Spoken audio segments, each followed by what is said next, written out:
वक़्त जे बेरहम चंबनि हिननि खे खणी रोड ते उछलाए छॾियो। जिन खे हिननि वोट ॾिना तिन भेनरुनि जी सार न लधी।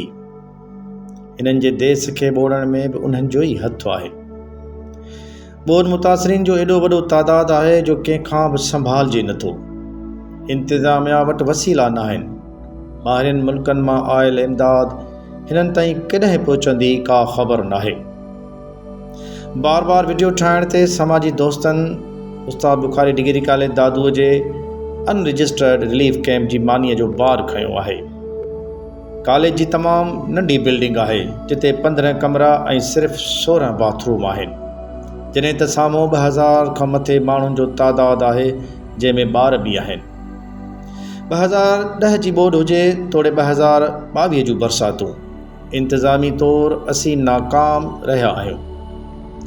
एॾी वॾी लॾपलाण जंहिं साबित कयो आहे त असांजी का मालिकी ई कान्हे। ॿोॾ त पंहिंजो जादू ॾेखारियो आहे, मगर तइलीमी इदारा बि ॿुॾा आहिनि।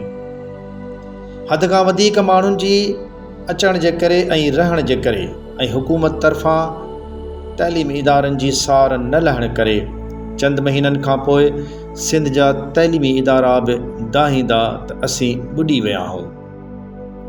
ही ॿोॾ अज़ाब इलाही नाहे, पर इंतिज़ामी तौरु नाहिलीअ जो वॾो सबूत आहे। हिननि ॿोॾ मुतासिरीन जो को ओही वाही नाहे। अलबत्ता जॾहिं चंद ॾींहंनि खां पोइ बल्दियाती इलेक्शन थींदी, इहे माण्हू नुमाइंदनि खे पंहिंजा लॻंदा, वॾियूं माइटियूं निकिरंदियूं, वॾा भाकुर पाईंदा ऐं हिननि जे नुक़सान भरण जो वाइदो वफ़ा थींदो।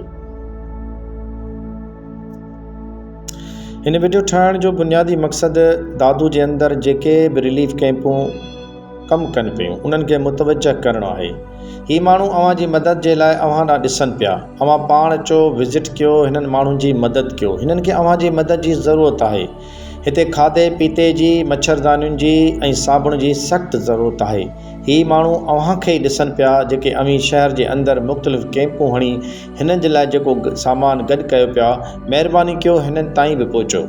आउं गुज़ारिश कंदुसि हिन वीडियो जे तोसत सां साईं ख़ालिद हैदर शाह साहब खे, जॾहिं ॿोॾ मुतासिरीन पंहिंजा इदारा छॾे हलिया वञनि त उन खां पोइ उन्हनि इदारनि जी मालिकी ज़रूरु कजो, छो त जेको इंफ्रास्ट्रक्चर असांजे कॉलेजनि जे अंदरि आहे उहो यकीनन तमामु घणो तबाह थी रहियो आहे। असांखे इन शइ जो अहसास बि आहे त हिननि ॿोॾ मुतासिरीन जे मथां छित नाहे, हिननि जा घर न आहिनि, ही रोड रस्तनि ते अची विया आहिनि। पर उन सां गॾु असांखे इहो अहसास बि आहे त असांजा तइलीमी इदारा बि तबाह थी रहिया आहिनि, अंदरां तबाह थी रहिया आहिनि। पाकिस्तान ज़िंदाबाद।